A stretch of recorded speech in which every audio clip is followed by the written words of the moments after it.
the probability of our being here today was unseen by any of us. The probability of a headline on the front page of the Final Call saying "Free Kubila" with a picture of Dr. Betty Shabazz and myself was unthinkable just a few short months ago. The fact that we are here today under these circumstances says that no ordinary architect was involved in building this bridge.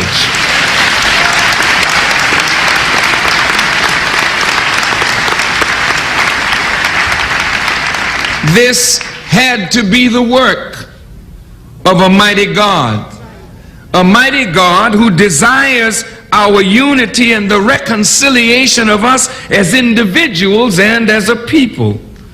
And so tonight I bow in complete submission and praise of Allah God for His great intervention that has given us this moment of victory. The scripture says, "This is the day that the Lord has made, so let us rejoice and be glad in it." Although this scripture is referring to the Sabbath, which is the Lord's day, this is a day or a period or a millennium given to heal the people who have been blinded and destroyed by the touch of Satan. This is the Sabbath. And we who have been blinded by the touch of Satan are in the process of being healed.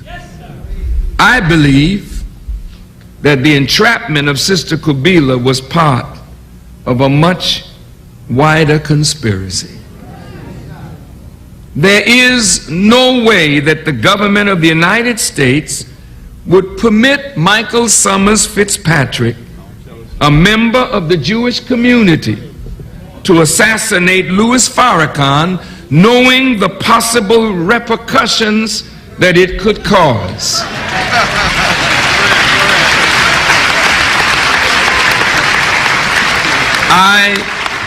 I do not believe that the government wanted or wants a Caucasian person to be openly involved in an attempt at my assassination. Their desire would be that a member of our own black family, preferably a Muslim or a nationalist, would attempt such to throw our whole house into complete chaos and confusion.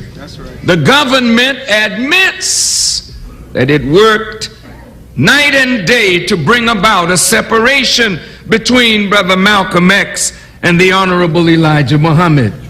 Once this division was accomplished, the government, by its own admission, had agents on both sides to manipulate the zeal and the ignorance inside the ranks of the Nation of Islam and among the followers of Brother Malcolm X to create the atmosphere that allowed him to be assassinated and the Nation of Islam to sustain wounds from which it has never recovered.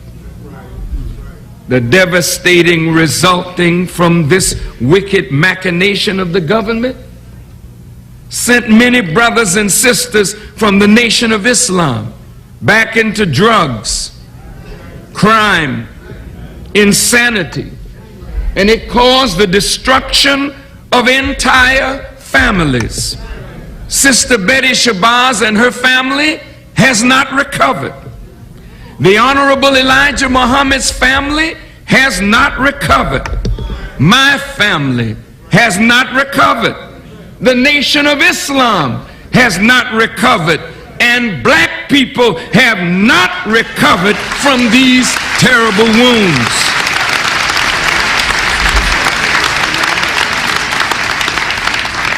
It is sad that there are those who do not want to see Sister Shabazz and I sit down to make an honest attempt at reconciliation when we are both victims of a wider conspiracy, a conspiracy that did not start with Malcolm X or the Honorable Elijah Muhammad, a conspiracy that certainly did not start with Sister Betty or myself.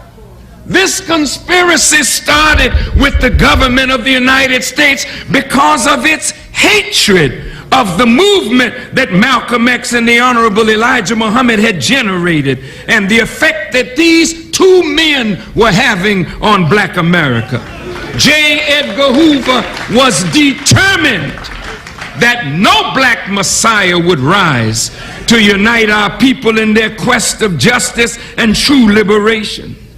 And untold sums of taxpayers' dollars were used by the FBI to hurt the legitimate movement of our people toward liberation. Our zeal, our love and hatred, our ignorance was manipulated by powerful outside forces. And the result is that members of the Nation of Islam were involved in the assassination of Malcolm X. And the nation has taken the heat and carried the burden of the murder of Malcolm X. We cannot deny whatever our part was. That is true. But we must not let the real culprit get away hiding his hand and keep us fighting and killing one another.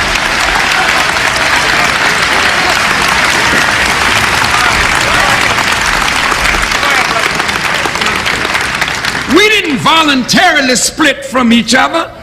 There was manipulation.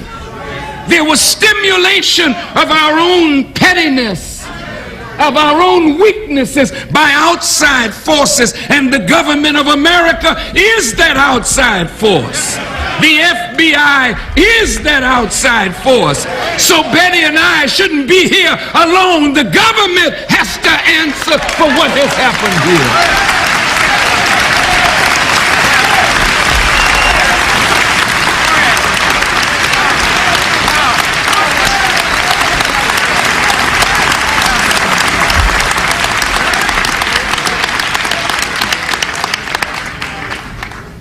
We know the hurt of the prominent ones among us. But what about those other families? Families of the unnamed ones that are broken to pieces. Daughters who were virgins, destroyed. Young men and women that had hope in a movement, destroyed.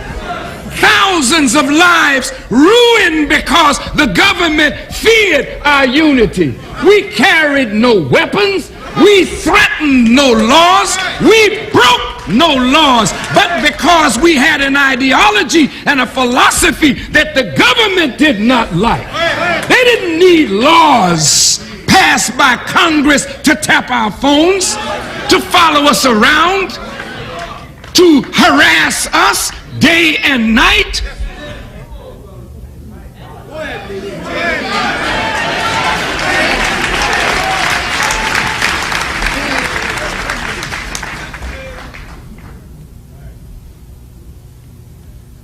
Today,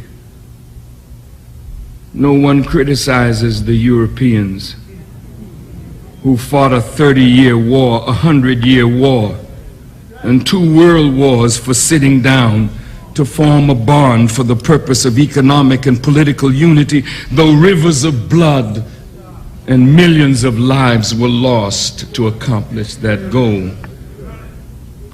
No one criticizes the Germans, both German Jews and non-Jews, who sit together 40 years after the Holocaust and attempt to move forward for the sake of Germany. Their efforts are called progressive. People sat on the White House lawn and they applauded Yasser Arafat and Yitzhak Rabin for their efforts at reconciliation, although bitter hatred exists between the Arab world and Israel. But the very thought of peace between them is received with great joy throughout the world. The Irish and the British, who have been at war with one another for years, now come together across pools of their people's blood, yet their handshake has been received with gladness. In South Africa, Nelson Mandela sat down with his persecutors, and the world saw by satellite a black man become president of a country that we never believed we would live to see such happen. And applause was made at an attempt to reconcile differences, even though years and years of devastation had gone on in that country. Yet when the Crips and the Bloods sit down in a sincere attempt to reconcile and make peace, they are the object of scorn and mockery. And when it was learned that Sister Betty and I would meet and speak this evening, it became world news. But how will you treat our simple and meager steps? Some of our own people are guilty of scorn and mockery. I wouldn't sit down with him, Sister Betty, they said. Mr. Sutton, why are you defending Kubila, they said. How could you do this, Farrakhan, they said. But you, who scorn our efforts, you can excuse America for 400 years of the worst enslavement in the annals of history.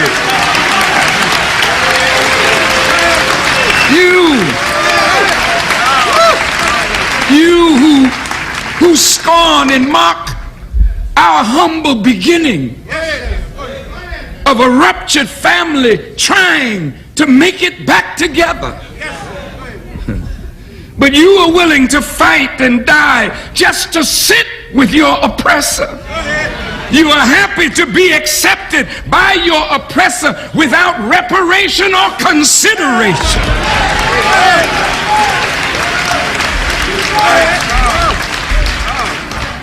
Yet you would mock us for sitting down to try and carve out a future for our people.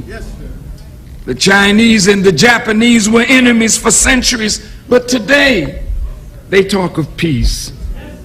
The Americans and the Vietnamese today are making plans to exchange ambassadors after a bitter, costly war. Why do people sit down and talk after hatred and bitterness and bloodshed has been between them? Because it is the hope of man and woman to solve the problems that keep us from enjoying peace, happiness, and security. Why then would any of you mock this humble beginning toward the resolution of conflict? This is why we want the files on Malcolm X to be open so that the world may see the real truth of what went down. We want the truth to be made known so that we as a people can be made free of suspicion and of doubt. And let the truth condemn whomever truth would condemn. But the people must go free. And we in the Nation of Islam, as well as those outside of the Nation of Islam, need to know all of the truth as it relates to the assassination of Brother Malcolm X.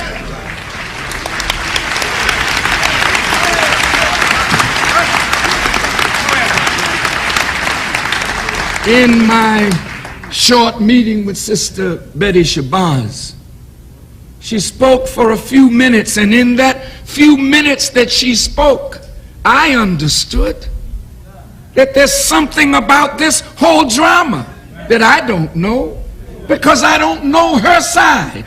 And if you don't know her side, and if you don't know what she went through, And if you don't know why she made the decisions that she made, how can we say we know the truth? We know our side, but we don't know her side, and we may not know all of our side, but the government knows all of the sides.